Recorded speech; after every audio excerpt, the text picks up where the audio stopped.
Bien-aimés frères et sœurs dans le Seigneur, c'est dans ce nom puissant, ce nom merveilleux du Seigneur Sauveur Jésus-Christ que je salue chaleureusement chacun de vous tout en vous souhaitant d'être bénis, d'être assistés, d'être réconfortés parce que vous allez entendre dans ces émissions et que la grâce du Tout-Puissant se répand sur chacun de vous et qu'il vous trouve digne de pouvoir recevoir sa parole et d'être béni par lui. Ainsi que la bénédiction du Tout-Puissant repose sur chacun de vous et que le Seigneur puisse pourvoir à tous vos besoins et surtout aux besoins qui contribuent à votre salut. Et ainsi nous sommes reconnaissants au Seigneur de ce que il ne nous laisse pas sans nourriture, que chaque fois nous donne la nourriture spirituelle autant convenable, afin que nous soyons en bonne santé pour le servir et pour le louer. Ainsi, quelle que soit votre communauté, quelle que soit votre église, ne vous gênez pas de suivre nos émissions. Nos émissions s'adressent à tout le monde, je peux même dire qu'elles sont interdénominationnelles, c'est-à-dire que quiconque est de Dieu et qui aime la parole de Dieu, il aimera nos émissions, parce que dans ces émissions, c'est l'amour de Dieu qui est manifesté pour toute l'humanité. Ainsi que la grâce tout-puissante repose sur chacun de vous. Ce que Dieu veut, c'est que chacun de vous puisse arriver à la repentance, qu'il abandonne la mauvaise voie, qu'il abandonne la voie du mensonge, et qu'il puisse connaître la vérité, que la vérité puisse l'affranchir. Ainsi, merci pour vos prières, merci pour vos dons, merci pour vos aides financières pour que nos émissions puissent aller de l'avant. Merci pour vos prières, que vous priez tout le temps pour l'œuvre de Dieu. Merci pour tout ce que vous faites pour que l'œuvre de Dieu puisse aller de l'avant. Et le Seigneur a dit que même pour un seul verre d'eau, il y aura une récompense qui vous est réservée dans les cieux.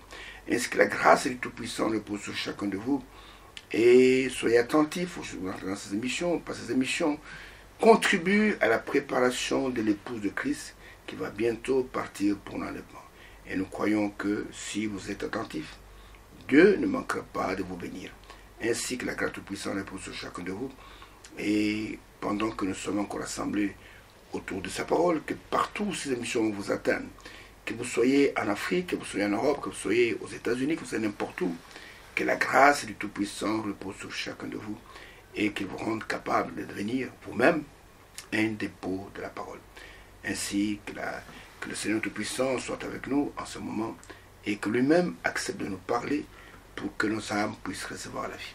Ainsi, prenez de tout ce qui est nécessaire pour pouvoir enregistrer, pouvoir noter, parce que tout ce que nous faisons, c'est gratuitement que nous faisons, rien n'est payant ici. Et vous pouvez enregistrer, vous pouvez écrire, vous pouvez tout ce que vous voulez, et partager ce que nous disons avec d'autres personnes, et le Seigneur ne manquera pas de vous bénir.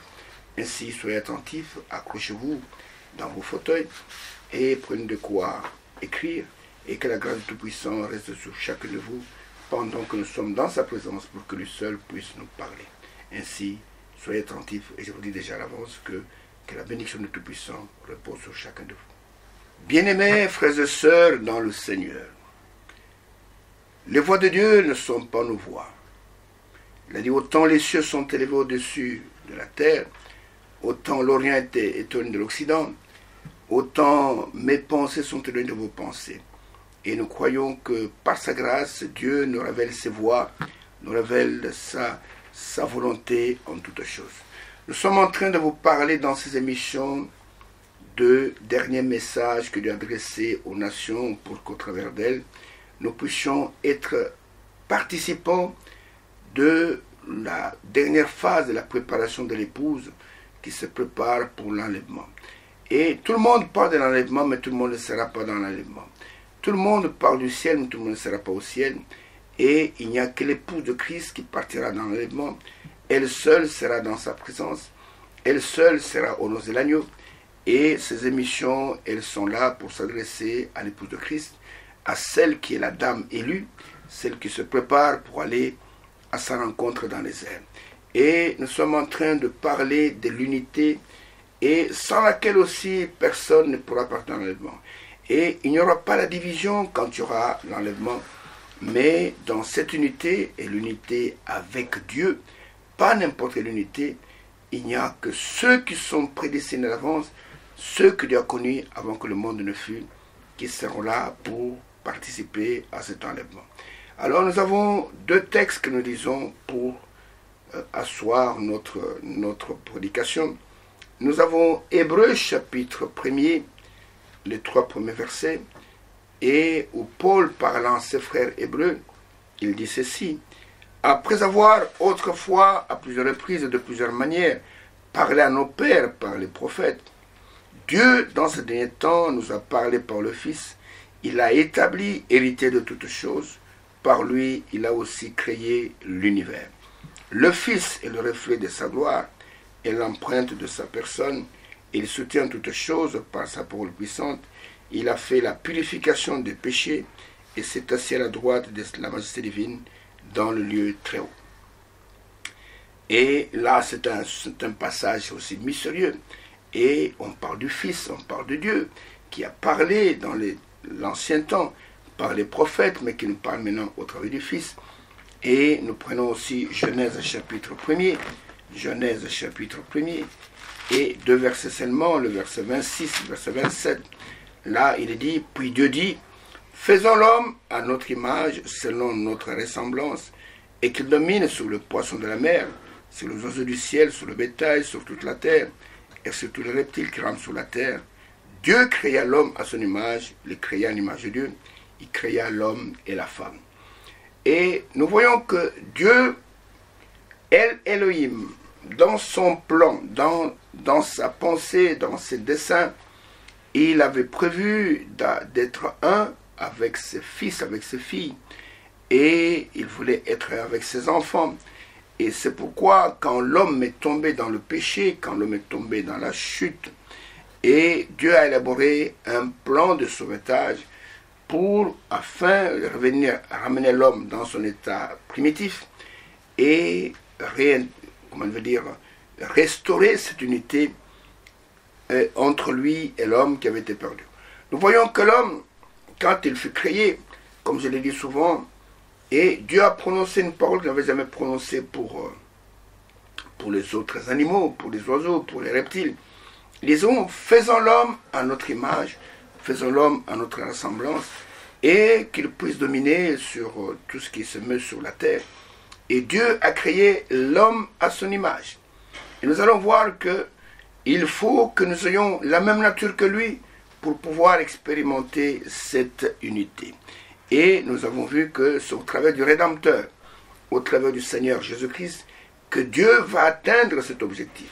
Parce que la Bible dit, regardez ce qui est écrit, quand le Seigneur a ressuscité Lazare, et que les pharisiens, tout ce monde, étaient fâchés de voir qu'il faisait trop de miracles. Et il est écrit dans Jean chapitre 11, quand Caïphe a dit qu'il était avantageux que, plutôt qu'un seul homme meure, plutôt que toute la nation puisse mourir. Et il est dit au verset 52 de Jean chapitre 11, il est dit, et, bon, commençons même par le verset 51. Or, il ne dit pas cela de lui-même, mais étant souverain sacrificateur, cette année-là, parce qu'on changeait chaque année sur le sacrificateur, il prophétisa que Jésus devait mourir pour la nation. Et ce n'était pas pour la nation seulement, c'était, de l'autre côté, aussi afin de réunir en un seul corps, donc dans l'unité, en un seul corps, les enfants de Dieu dispersés. Jésus est mort afin de réunir dans un seul corps les enfants de Dieu qui sont dispersés sur toute la surface de la terre. Jésus est mort pour l'unité. Jésus n'est pas mort pour que nous puissions rester dans la dispersion. De réunir non pas n'importe où, non pas dans un isme, non pas dans une communauté, mais réunir dans un seul corps, le corps de Christ dans un seul corps, les enfants de Dieu, pas les membres de communauté, les enfants de Dieu dispersés. Vous comprenez? Et Dieu veut que ses enfants soient un. Nous avons montré que le Seigneur Jésus, dans Jean chapitre 17, a prié pour que cette unité soit réalisable parmi ses enfants. Et nous avons vu que pour cette unité puisse être durable, il faut d'abord l'unité verticale de chaque membre de son corps avec Dieu lui-même. Et il faut d'abord être uni avec Dieu. Et ensuite, il y a l'unité horizontale entre les membres, le Seigneur dit qu'on reconnaîtra à ceci que vous êtes mes disciples, si vous avez de l'amour les uns pour les autres, si vous êtes unis. Et c'est pour eux, il a dit que c'est pour eux que je prie, je ne prie pas pour le monde, je prie pour ceux que tu m'as donnés avant que le monde ne fût.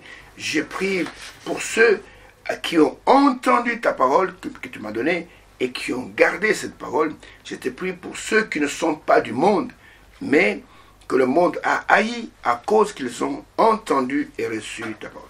C'est pour cela que Jésus prie dans Jean chapitre 17. Ne confondez pas les choses. Jésus n'a jamais prié pour l'écuménisme, où les gens ont plusieurs doctrines, ont plusieurs religions et plusieurs, c'est pas moi, versions du christianisme, et qu'ils se réunissent là-dedans pour écouter, nous sommes des chrétiens, alors qu'ils sont divisés, et disent, écoutez, nous sommes un, soyez un dans l'écuménisme. Dieu n'est pas dans l'écuménisme. L'unité avec Dieu, nous allons voir, c'est l'unité dans sa parole et l'unité dans son esprit, et le Saint-Esprit et l'esprit de l'unité. Donc ce thème de l'unité sur lequel nous sommes en train de nous entretenir ne concerne pas les incroyants, ne concerne pas ceux qui croient autre chose que la parole de Dieu. Ce thème concerne uniquement les croyants. Vous comprenez? Uniquement ceux qui ont été rachetés, ceux qui ont été ramenés dans la position originale. Dieu n'aime pas le mélange des semences. Regardez ce qu'il dit dans 2 Corinthiens chapitre 6. 2 Corinthiens chapitre 6. Dieu n'est pas un Dieu de confusion. Notre Dieu est un Dieu de pureté. Il veut que sa sémence, rien que sa sémence pure, soit conservée dans la pureté et dans l'unité. Dans 2 Corinthiens chapitre 6, commençons par le verset 14. Regardez ce que le Seigneur dit. Regardez ce qu'il dit. Il n'aime pas le mélange. Il dit ceci, je vais lire le verset 14 au verset 18. Il dit, ne vous mettez pas avec les infidèles, les non-croyants, sous un joug étranger, un joug différent de le joug de la parole de Dieu. Car quel rapport y a-t-il entre la justice et l'iniquité? La justice, c'est ce qui confond la parole de Dieu. L'iniquité, c'est le péché volontaire. Ou qu'y a-t-il de commun entre la lumière et les ténèbres? Quel accord y a-t-il entre Christ et Bélial? Ou quelle part a le fidèle avec l'infidèle? Il n'y a aucun accord. Parce que deux hommes marchent-ils ensemble sans être concertés? Amos 3, verset 3. Et il est dit, quel rapport y a-t-il entre le temple de Dieu et les idoles? Car nous sommes le temple du Dieu vivant, parce que Dieu habite en nous. Comme Dieu l'a dit, j'habiterai et je marcherai au milieu d'eux. Je serai leur Dieu et ils seront mon peuple. Voilà. C'est pourquoi, pour l'unité, regardez ce qu'il dit, c'est pourquoi, sortez du milieu d'eux et séparez-vous, dit le Seigneur. Ne touchez pas à ce qui est impur et je vous accueillerai. Et je serai pour vous un père et vous serez pour moi des fils et des filles, dit le Seigneur Tout-Puissant. Dieu n'aime pas le mélange de semences. Dieu veut que nous soyons séparés de toute incrédulité. La parole de Dieu exige de nous une séparation totale, pas partielle, une séparation totale avec l'incrédulité. Dieu n'aime pas cela. Regardez, quand Dieu appelait Abraham, qui était dans un pays plein d'idolâtrie, qui était Babylone, Dieu lui dit, va-t'en de ton pays, va-t'en de ta patrie, va-t'en de la maison de ton père. C'est une triple sortie. Va-t'en de ton pays, va-t'en de ta patrie, va-t'en de la maison de ton père, vers un pays que moi, Dieu, je vais t'indiquer, je vais te montrer. Et Abraham, quand il est sorti, Abraham a commis, je peux dire, 2 erreurs. Abraham a mené son père, qui s'appelait Térak. Et il a mené, et jusqu'à ce que, arrivé quelque part, Dieu a retranché ce papa. Il a dit, écoutez, je ne t'ai pas appelé toi, j'ai appelé ton fils, c'est vrai. Mais son fils, et a emmené son père. C'est vrai, nous sommes pleins d'amour fraternel, et parfois nous aimons nos membres de famille, et plus que autre chose. Et vous comprenez, et Abraham, ils sont arrivés à Charan. Et quand vous lisez cela à la fin du chapitre 11 de Genèse, Et c'est à Charan que Térak est mort, qu'Abraham a enterré son père. Mais Abraham a aussi amené son neveu, qui s'appelait Lot, avec sa famille. Et ce neveu, c'était l'enfant de son petit frère, qui était déjà décédé. Et Abraham avait adopté ce fils qui était Lot. Il l'a amené. Mais vous allez voir que depuis que Dieu l'avait appelé, aussi longtemps que Lot était là, Dieu ne lui parlait plus. Parce que Dieu avait demandé qu'il sorte seul. Et lui l'a amené, il avait son neveu Lot. Mais arrivé au chapitre 13 de la Genèse, c'est là où Dieu va provoquer des disputes entre les bergers de Lot et les bergers d'Abraham pour que finalement il puisse y avoir une séparation. Abraham va dire à son neveu qu'il n'y ait pas querelle entre toi et moi, nous sommes frères, et le pays est assez vaste. Séparons-nous, si tu pars à droite, je pars à gauche, tu pars au nord, je pars au sud. Et nous voyons que Lot, qui n'était pas un chrétien, je peux dire, affermi, va choisir d'aller habiter au milieu des pécheurs à Sodome et Gomorrhe. Et vous voyez qu'après on ira le tirer de là pour le faire sortir avant que Sodome et Gomorrhe ne soit détruit. Et Abraham est resté seul là dans les plaines, sur les chaînes de Mamré. Et c'est à ce moment-là que Dieu est venu encore lui parler. Parce que Dieu ne nous bénit pas quand nous sommes unis avec des infidèles, quand nous sommes unis avec des gens qui sont des incroyants.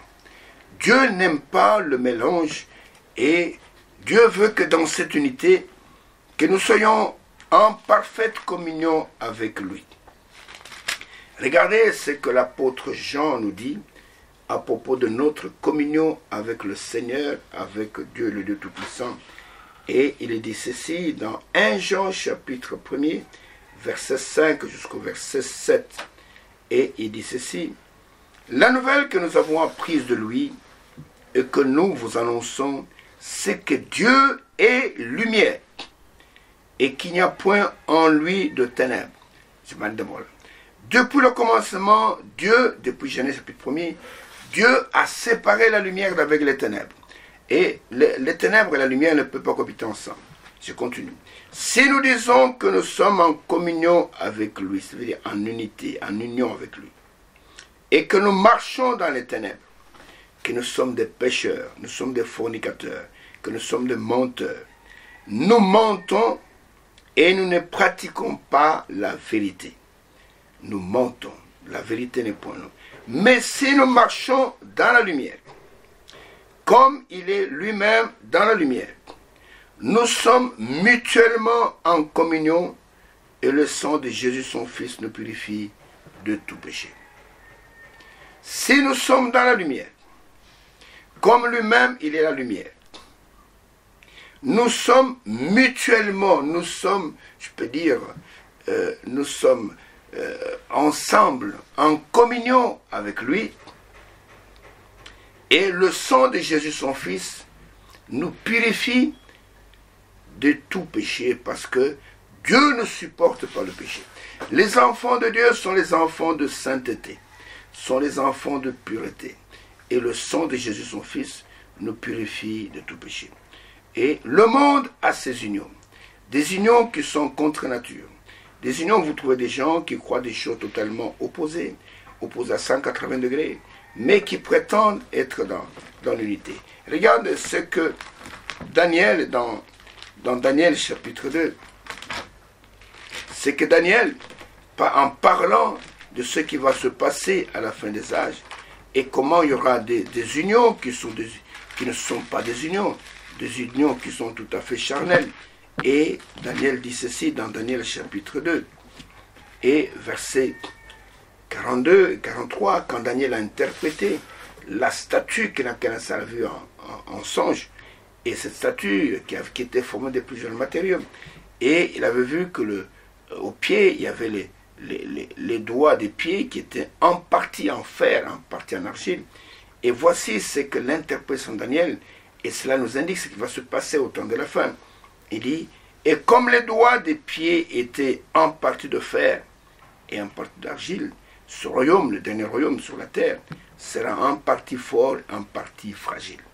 Il dit, tu as vu le fer mêlé avec l'argile, parce qu'ils se mêleront par des alliances humaines, mais ils ne seront pas unis l'un à l'autre. C'est ce qui se passe dans le domaine spirituel, de même que le fer ne s'allie point avec l'argile.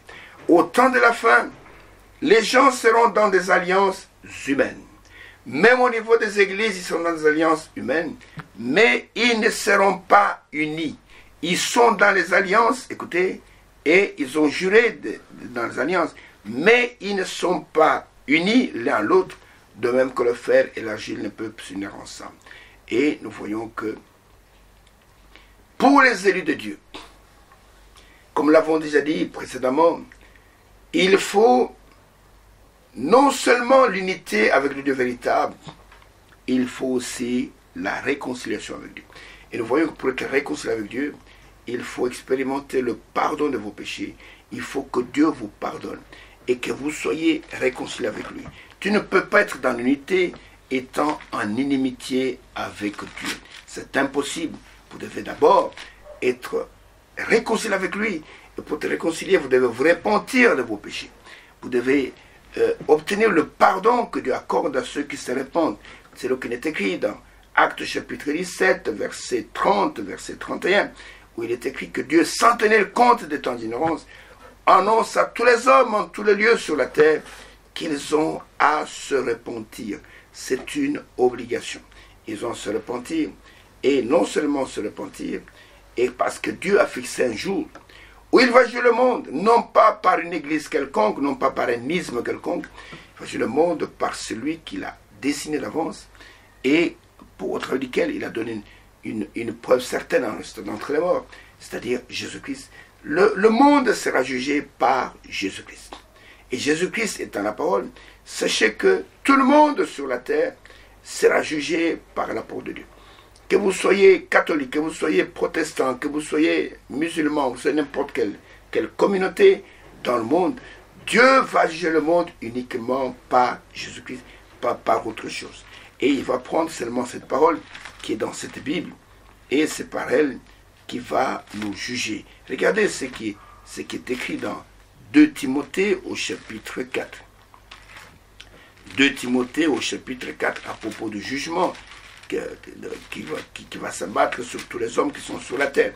Il est écrit ceci, 2 Timothée chapitre 4. Et pour réussir à ce jugement, pour être exempt de ce jugement, il n'y a qu'un seul endroit où tu peux te réfugier, c'est en Christ. Parce que la Bible dit, Romains chapitre 8, verset 1er, qu'il n'y a plus de condamnation pour ceux qui sont en Jésus-Christ. Et dans 2 Timothée chapitre 4, je commence par le verset 1er, regardez ce qu'il dit.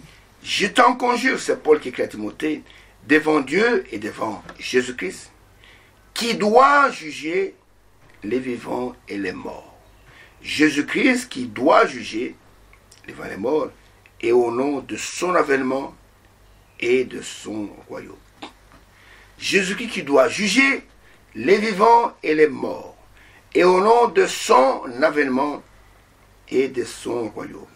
Et voilà, pour pouvoir triompher, il dit, prêche la parole, insiste en toute occasion, favorable ou non, reprend, censure, exhorte avec toute douceur, et en instruisant, car il viendra un temps où les hommes ne supporteront pas la saine doctrine, mais ayant la démangeaison d'entendre des choses agréables, ils se donneront une foule de docteurs, selon leur propre désir, détourneront l'oreille de la vérité et se tourneront vers les fables.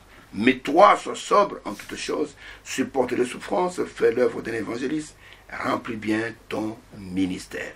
Vous comprenez? C'est-à-dire que Dieu jugera le monde uniquement par Jésus-Christ. Et le lieu où nous devons nous retrouver pour échapper à ce jugement, c'est uniquement en Christ. Donc, il y a les enfants de Dieu qui doivent être unis à Dieu, qui doivent être réconciliés avec Dieu, et ce n'est qu'en Christ que cette réconciliation a lieu. C'est pourquoi nous lisons dans 2 Corinthiens au chapitre 5. 2 Corinthiens au chapitre 5, commençant par le verset 17, et il est dit ceci à propos de ce qui arrive pour ceux qui sont en Christ, ceux qui ont obtenu le pardon, ceux qui se sont repentis correctement. Il est écrit dans 2 Corinthiens chapitre 5, verset 17 au verset 21, il est écrit, si quelqu'un est en Christ, c'est une condition, il est une nouvelle création. Les choses anciennes sont passées, voici toutes choses sont devenues nouvelles, s'il est en Christ. Et tout cela vient de Dieu, qui nous a réconciliés avec lui par Christ. Ce n'est que par Christ que nous sommes réconciliés avec Dieu. Par Christ, et qui nous a donné le ministère de la réconciliation. Donc Dieu nous a réconciliés avec lui par Christ et nous a donné le ministère de la réconciliation. Car Dieu était en Christ réconciliant le monde avec lui-même en n'imputant point aux hommes leurs offenses. Il a mis en nous l'apport de la réconciliation. Nous faisons donc les fonctions d'ambassadeurs pour Christ comme si Dieu exhortait par nous. Nous vous en supplions au nom de Christ, soyez réconciliés avec Dieu. Nous vous en supplions, soyez réconciliés avec Dieu. C'est lui qui n'a point connu le péché, il a fait devenir péché il a fait péché pour nous, afin que nous devenions en lui justice de Dieu. Ainsi nous voyons que nous avons intérêt à nous réconcilier avec lui. Nous avons intérêt à être en paix avec Dieu. Et l'apôtre nous dit, soyez réconciliés avec Dieu. Dieu veut être dans l'unité avec ses enfants. Dieu veut que nous soyons en paix les uns envers les autres, que nous soyons dans l'unité. Et pour cela, regardez ce que je vais vous montrer maintenant. Dieu dans son amour, parce qu'il veut, c'est vrai, que nous puissions être un avec lui. Dans son amour, il a pourvu tout ce qui est nécessaire pour que nous soyons un avec lui. Et pour cela, il a pourvu que nous puissions hériter de la même nature que lui. Et que nous puissions devenir un avec lui et en ayant sa propre nature. Ça, c'est un amour vraiment qui est insondable, que je ne peux pas comprendre. Dieu, il savait que par notre nature pécheresse, notre nature de méchanceté, nous sommes incapables de nous aimer, nous sommes incapables de lire sa parole. Il dit, écoutez, je vais vous changer votre nature. Je vais vous donner une nouvelle nature. C'est pourquoi il nous a promis la nouvelle naissance. Il a dit que sans moi, vous ne pouvez pas, vous ne pouvez rien faire. Et si vous ne naissez pas de nouveau, et vous ne pouvez pas ni voir ni entrer dans le royaume. Et il a pourvu pour que nous puissions hériter de sa propre nature. Et c'est ce que Pierre nous dit dans 2 Pierre au chapitre 1er. Voilà ce qu'il nous dit au verset 3, au verset 4. Il nous dit ceci, il dit, sa divine puissance nous a donné tout ce qui contribue à la vie, c'est la vie éternelle, à la piété c'est être semblable à Dieu, au moins de la connaissance de celui qui nous a appelés par sa propre gloire et par sa vertu. Celle-ci nous assure de sa part, les plus grandes et les plus précieuses promesses, afin que par elles, nous devenions, écoutez, participants de la nature divine. Que nous devenions participants de la nature divine, en fuyant la corruption qui existe dans le monde par la convoitise. Que nous puissions devenir semblables à Dieu. Comme il avait dit au commencement, que faisons l'homme à notre image, à notre ressemblance. Que nous devenions participants. Que nous soyons des petits dieux sur la terre. Que nous soyons la même nature. Que nous puissions être identifiés à lui. Voici comment Dieu veut réaliser l'unité afin que nous puissions avoir la même nature que lui. Et dans cette nature, nous pouvons maintenant obéir à la parole de Dieu. Regardez, quand Dieu a annoncé la nouvelle naissance dans l'Ancien Testament, en nous parlant dans Ézéchiel 36, regardez comment cette nouvelle naissance est annoncée dans Ézéchiel 36, pour vous montrer que c'est quand il faut un changement de notre état pour que nous puissions obéir à la parole de Dieu. dans Ézéchiel 36. Regardez ce qui est dit du verset 25 au verset 27. C'est l'annonce de ce qu'il va faire plus tard. Il dit, je répandrai sur vous une eau pure et vous serez purifiés. Je vous purifierai de toutes vos souillures et de toutes vos idoles. Vous comprenez? Nous sommes des impurs. Ésaïe 64, verset 5 dit, nous sommes tous impurs et notre propre justice est comme un vêtement souillé. Et le Dieu dit, je répandrai sur vous une eau pure et vous serez purifiés de toutes vos souillures et de toutes vos idoles. Écoutez maintenant, verset 26, verset 27. Je vous donnerai un cœur nouveau. Et je mettrai en vous un esprit nouveau. J'ôterai de votre corps le cœur de pierre. Et je vous donnerai un cœur de chair. Je mettrai mon esprit en vous.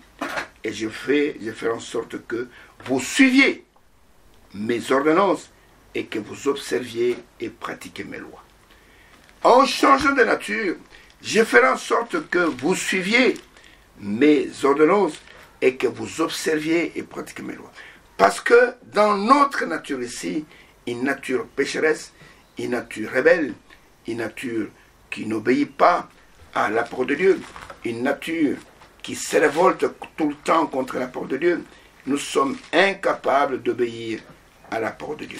Parce que dans Romains chapitre 8, regardez ce que l'apôtre Paul nous dit à ce sujet, et il dit ceci, en parlant de cette nature que nous avons, cette nature de la chair, et en parlant de ce qu'on peut hériter dans la nouvelle naissance, la nature qui est conforme à l'esprit, dans Romains chapitre 8, commençant par le verset 5, voilà ce que l'apôtre nous dit. Il dit, et ceux en effet qui vivent selon la chair s'affectionnent aux choses de la chair, tandis que ceux qui vivent selon l'esprit s'affectionnent aux choses de l'esprit. Et l'affection de la chair, c'est la mort. Vous entendez, c'est la mort.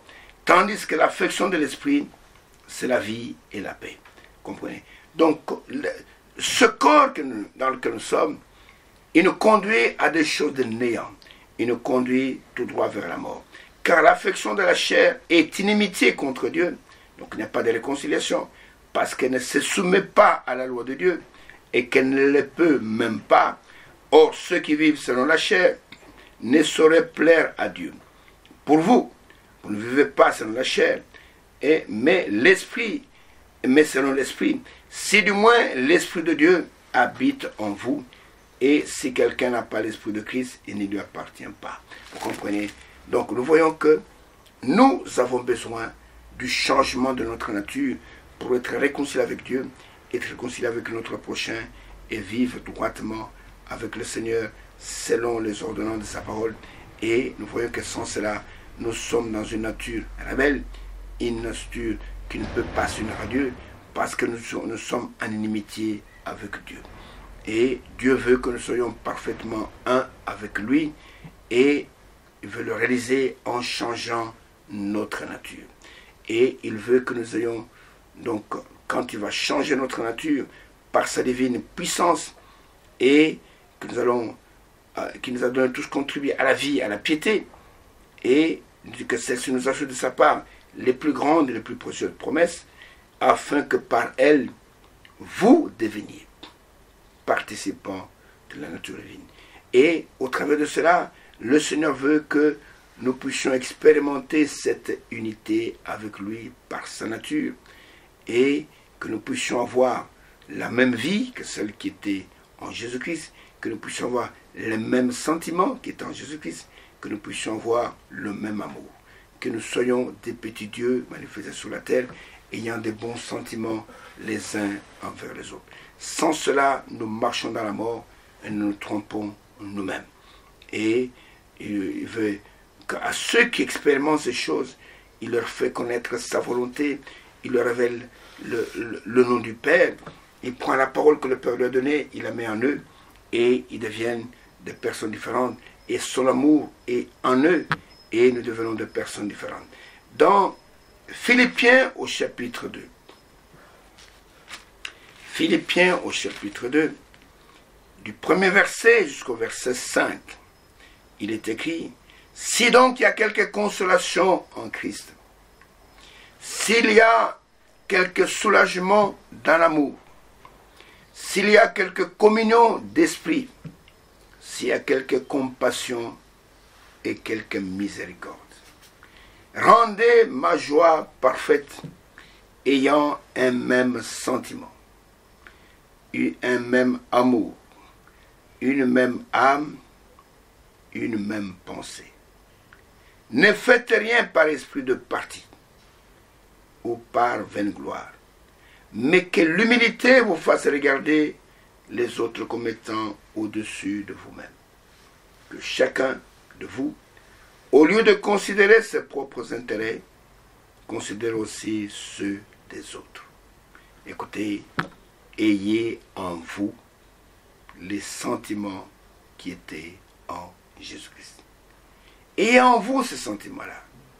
Ayant le même sentiment, le même amour, la même affection, ne faisant rien par esprit de parti, par esprit de division. Ayez en vous le même sentiment, les sentiments qui étaient en Jésus-Christ. Et pour avoir ces sentiments, il faut que la même vie soit en vous. Il faut que vous soyez un petit Jésus sur la terre. Il faut que vous soyez manifesté comme étant un véritable Fils de Dieu.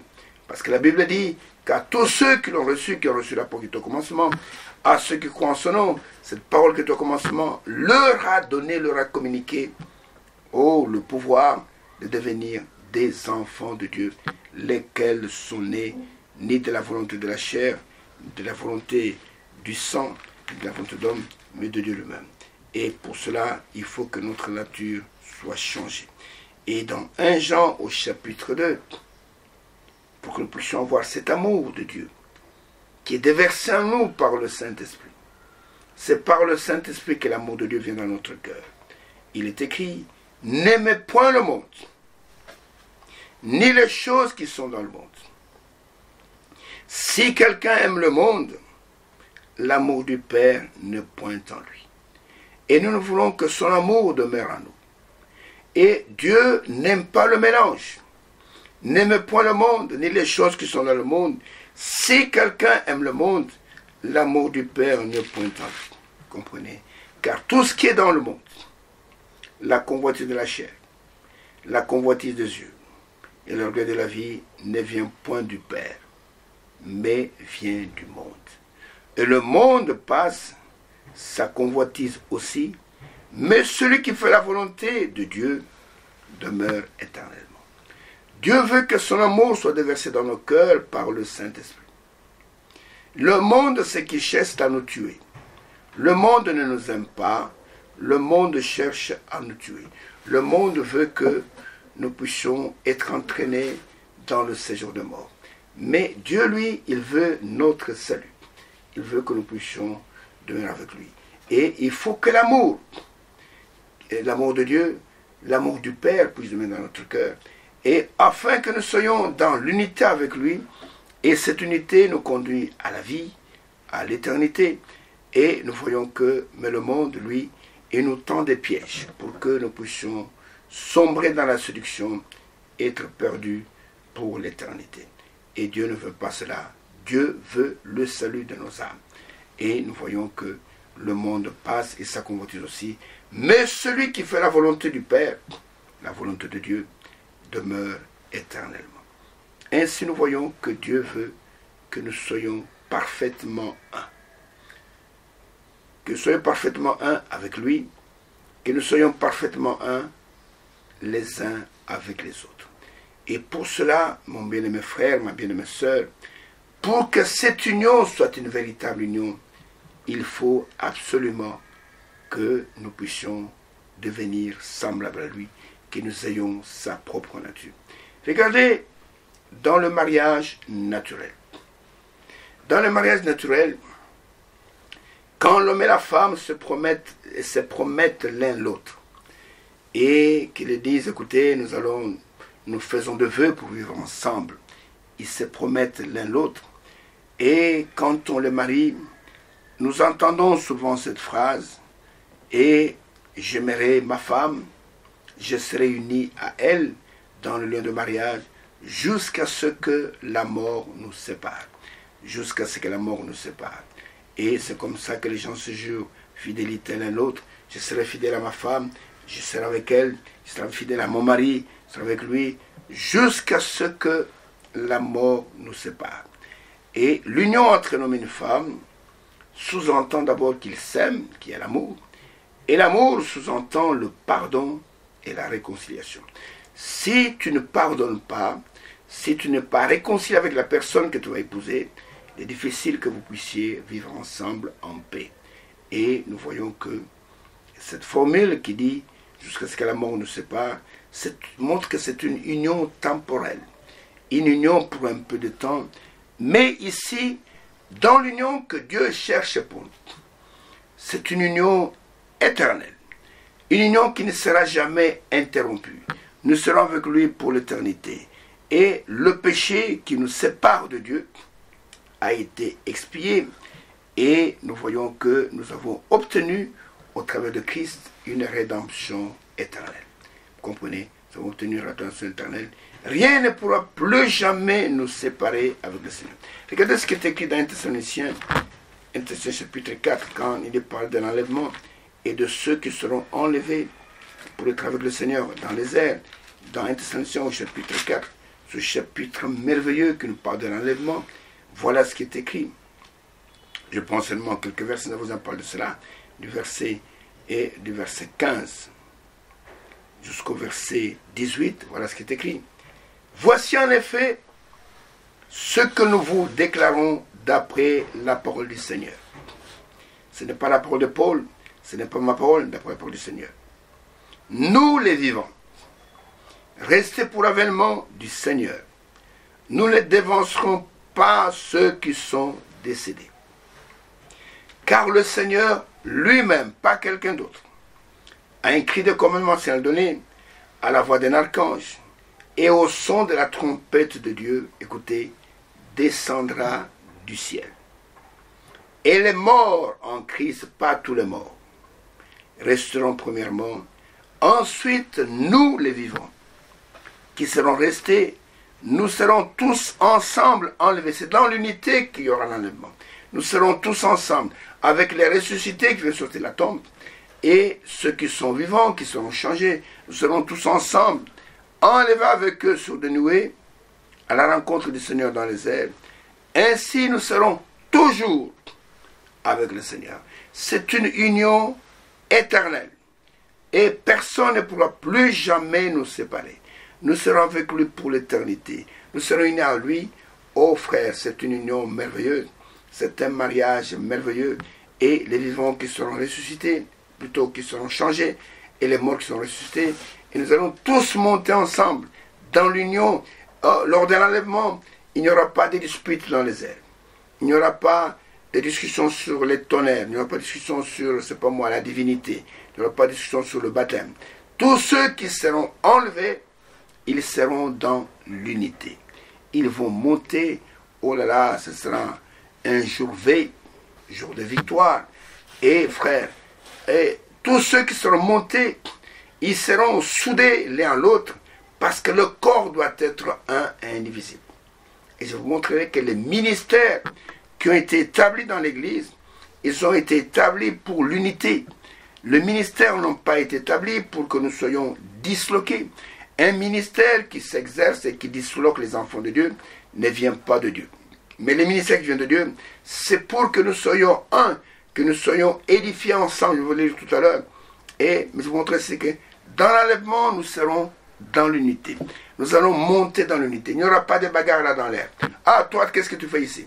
Toi, tu ne devais pas être dans l'enlèvement. Allez, prends un coup de poing. Il n'y aura rien de tout cela. Mais dans l'enlèvement, il y aura l'unité parfaite. Et ceux qui seront enlevés, ils sont unis entre eux, et chacun d'eux est uni à Dieu. Et nous serons là pour l'éternité. Regardez ce qui est écrit, j'anticipe un peu sur cela, dans Éphésiens au chapitre 4, à propos de ministères que Dieu nous a donnés dans l'Église. Et ces ministères sont donnés pour l'édification, pas pour la destruction. Ils sont donnés pour l'unité et pas pour la division. Un ministère qui divise ne vient pas de Dieu. Le vrai ministère agit comme Christ agit. Christ est venu mourir pour rassembler dans un même corps les enfants de Dieu dispersés. Christ n'est pas venu pour nous disperser. L'apôtre de Dieu, il nous amène dans l'unité et qu'il soit un, comme toi, Père, et moi, nous sommes un. Et dans Éphésiens chapitre 4, regardez ce qui est écrit à propos de cette unité et pourquoi, comment je vais dire, je vais revenir sur ce passage un peu plus tard, mais j'anticipe un peu. Et prenez avec moi Éphésiens chapitre 4, commençant par le verset 11 jusqu'au verset 16. Regardez ce qui est écrit. Et il a donné les uns comme apôtres, et les autres comme prophètes, les autres comme évangélistes, les autres comme pasteurs et docteurs. Ce sont les seuls 5 ministères de la parole qui sont dans l'Église. Tout ce qu'on ajoute là est du diable.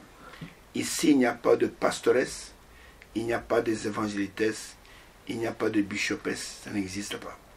Et ici, il est question de 5 ministères, les apôtres, les prophètes, les évangélistes, les pasteurs et les docteurs. Pourquoi Dieu a-t-il établi cela? Verset 12.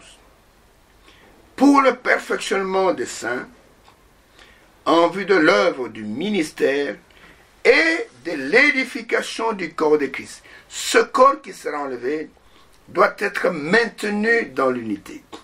Et pour qu'il soit dans l'unité, oh frère, et il faut qu'il soit uni par la parole et par l'esprit.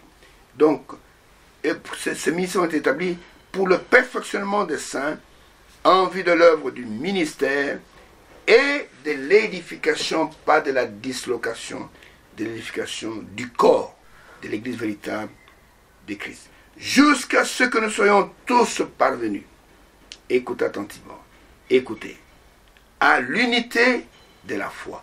Pas l'unité des églises. Dieu ne parle jamais de l'unité des églises.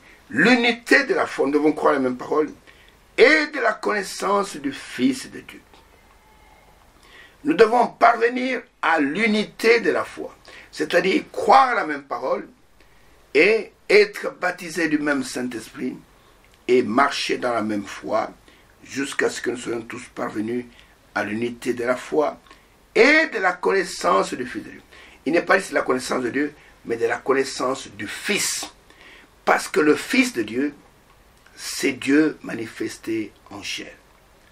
Et beaucoup parlent de Dieu, beaucoup parlent de connaissances théologiques, et vous parlent de ce Dieu qui est en 3 morceaux, le Père, le Fils. Ils ne connaissent pas le Fils de Dieu. Beaucoup parlent au nom de Dieu, mais ne connaissent pas le Fils de Dieu. Et Jean nous dit dans Jean 17, verset 3, « Or la vie éternelle, c'est qu'ils te connaissent, toi, le seul vrai Dieu, et celui que tu as envoyé, Jésus-Christ, qui est le Fils de Dieu. » Donc, jusqu'à ce que nous soyons tous parvenus à l'unité de la foi et à la connaissance du Fils de Dieu. Et jusqu'à ce que nous soyons parvenus à l'état d'homme fait, à la mesure de la stature parfaite de Christ. Ainsi, nous ne serons plus des enfants flottant et emportés à tout vent de doctrine, par la tromperie des hommes, par le ruse dans le moyen de séduction, mais en professant la vérité, dans l'amour, nous croîtrons à tous égards, ensemble, en celui qui est le chef, Christ.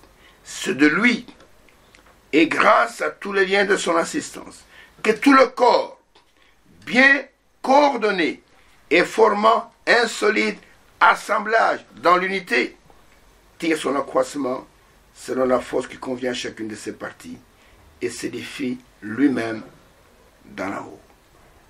Donc nous allons croître ensemble, nous allons nous édifier ensemble dans l'unité, et les 5 ministères sont là pour ça, et tous ceux qui sont membres du corps de Christ, ils écoutent les envoyés de Dieu. Celui qui vous écoute m'écoute, a dit le Seigneur, et ils sont édifiés, et il y aura un accroissement, et selon la force qui convient à chacune de ces parties, et jusqu'à ce que nous soyons tous parvenus à l'unité de la foi. Ainsi, nous voyons que dans le mariage naturel, on dit jusqu'à ce que la mort nous sépare, mais ici, nous sommes dans une union éternelle, et personne ne pourra nous séparer. Et nous avons obtenu au travers de cela une rédemption éternelle. C'est-à-dire que nous ne reviendrons jamais, au grand jamais, dans l'état d'esclavage du péché, mais nous avons été ôtés du marché d'esclaves et nous sommes devenus des personnes libres. Parce que la Bible dit que c'est pour la liberté que Christ nous a affranchis. Je voulais terminer par cette écriture, par Hébreux au chapitre 9. Hébreux au chapitre 9, qui nous parle de cette rédemption éternelle que nous avons obtenue au travers du sang de Jésus. Regardez ce qui est écrit, Hébreux chapitre 9, et lisons un peu rapidement du verset 11 jusqu'au verset 15. Il est dit, « Mais Christ est venu comme souverain sacrificateur des biens à venir. Il a traversé le tabernacle plus grand et plus parfait qui n'est pas construit de main d'homme, c'est-à-dire qui n'est pas de cette création, c'est-à-dire que c'était le ciel même. Et il est entré une fois pour toutes dans le lieu très saint, non avec le sang des boucs et des veaux, mais avec son propre sang. Écoutez, ayant obtenu pour nous une rédemption éternelle. C'est-à-dire que jamais plus nous ne deviendrons des esclaves de Satan. Ayant obtenu pour nous une rédemption éternelle.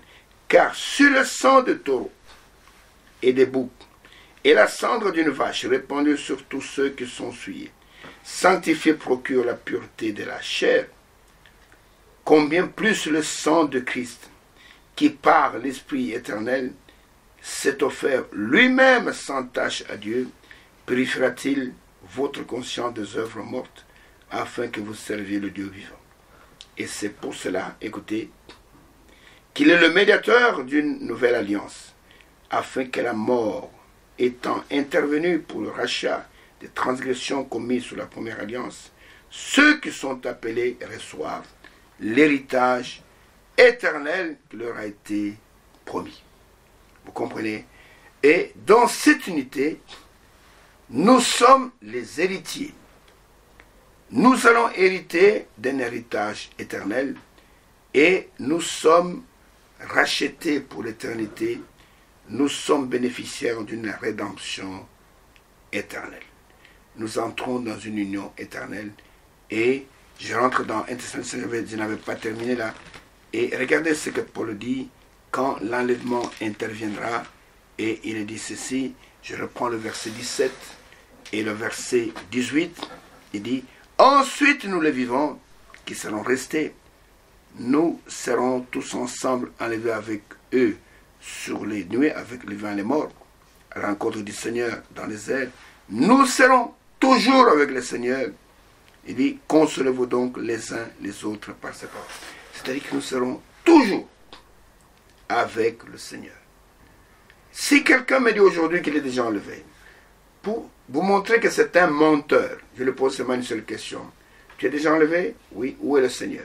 Parce qu'il est dit que dès que nous serons enlevés, nous serons avec lui pour l'éternité. C'est comme une jeune fille qui est mariée, qui dit que je suis mariée. Tu dis, mais où est ton mari? Bon, il ne sait pas te dire où se trouve le mari. Et vous habitez où? Bon, elle ne sait même pas te montrer la maison avec son mari. Mais ici, dès que l'enlèvement intervient, et que les morts en Christ sont ressuscités, et que les vivants sont changés, et que tous ensemble dans l'unité sont enlevés, ceux qui sont enlevés sont parvenus à l'unité de la foi. Et ils sont parvenus à la connaissance du Fils de Dieu. Ils sont parvenus, nous quand nous entendons Fils de Dieu, nous ne comprenons pas là Dieu dans la chair humaine. Nous ne voyons pas la deuxième personnalité de la Trinité. Il n'y a pas trois personnes en Dieu. Quiconque vous enseigne là, cela, c'est ignorant, il ne connaît pas la parole de Dieu. Dans tout l'Ancien Testament, je récite souvent Ésaïe 43, verset 11. C'est moi, c'est moi, c'est moi qui suis, pas nous sommes, qui suis l'Éternel, et à part moi, il n'y a point de sauveur. Je suis l'unique sauveur. Celui qui nous a sauvés, ce n'est pas la deuxième personne de la Trinité. Celui qui nous a sauvés, c'est le Dieu Tout-Puissant qui a promis dans Ésaïe 35 en disant, dites à ceux qui ont le cœur troublé, prenez courage, ne tremblez pas, ne craignez point. Voici votre Dieu. La vengeance viendra. Et quand il viendra, il vous sauvera. Et il ajoute, il viendra lui-même, pas quelqu'un d'autre. Il viendra lui-même et vous sauvera. Ésaïe 35, verset 3, verset 4, même verset 5. Il viendra lui-même et vous sauvera de vos péchés. C'est lui qui nous a sauvés. Le Fils de Dieu, c'est Dieu dans la chair humaine qui est venu pour remplir la mission du parent rédempteur. Vous comprenez? Et nous serons avec lui. Si quelqu'un me dit qu'il est déjà enlevé, montre-moi le Seigneur. Montre-moi le Seigneur. Oh, depuis 1963, nous sommes enlevés. Montrez-moi le Seigneur. Si vous ne montrez pas, vous êtes un aventurier, vous êtes un menteur. Mais quand réellement l'enlèvement va intervenir, l'enlèvement est une réalité. L'enlèvement n'est pas une philosophie. L'enlèvement n'est pas une pensée philosophique. Non, l'enlèvement est une réalité. Nous le verrons réellement tel qu'il est. La Bible dit que quand nous serons enlevés, nous le verrons tel qu'il est. Nous serons avec lui. Nous allons dire, et nous serons comme Rebecca, qui a posé la question à Élisée, mais qui est celui-ci, ce qui vient devant nous dans les champs? Élisée va lui dire, c'est mon Seigneur, c'est lui ton époux. Et nous aussi, quand nous allons monter, et nous le verrons venir dans les airs, et nous poserons la question, oh, qui est celui-ci qui vient vers nous? Certainement le Saint-Esprit nous dira, c'est celui que vous avez aimé sans l'avoir connu. Donc nous serons changés, nous serons la même nature que lui, nous serons dans l'unité avec lui, et nous serons, nous le verrons tel qu'il est, et nous serons rendus semblables à lui. C'est pourquoi, bien mes frères, que la grâce du Tout-Puissant soit sur vous. Nous ne sommes pas dans l'unité des assemblées. Tous ceux qui ont tenté d'unir les églises, les assemblées, ont échoué. Pourquoi? Ce sont des unités en dehors de la volonté de Dieu. La volonté de Dieu, c'est l'unité dans la foi. Que nous soyons unis dans la même parole. Et l'esprit de l'unité, nous allons le voir, que le Saint-Esprit vient sur nous pour consolider cette union. Alors nous devenons des inséparables. Et nous serons inséparables jusque dans l'enlèvement. Ainsi que Dieu vous fasse grâce de comprendre ces choses. Et vous vous battez pour des causes perdues d'avance. En voulant unir telle assemblée, nous serons un. Non, prêchons la même parole, nous serons automatiquement ensemble. Comme dans la vallée d'ossement d'Ézéchiel, les eaux vont se rassembler ensemble, ça sera automatique. On a dit seulement au prophète, prophétise. Et quand il a prophétisé, les eaux commencent à bouger. Nous aussi, prêchons la parole et les gens viendront dans l'unité, ils seront unis où ça en Christ. Que Dieu bénisse, qu'il vous accorde le discernement des choses les meilleures et aimez-moi, priez pour moi, comme moi aussi je vous aime et j'ai pris pour vous. Et si le Seigneur nous garde, nous allons nous revoir dans l'émission prochaine.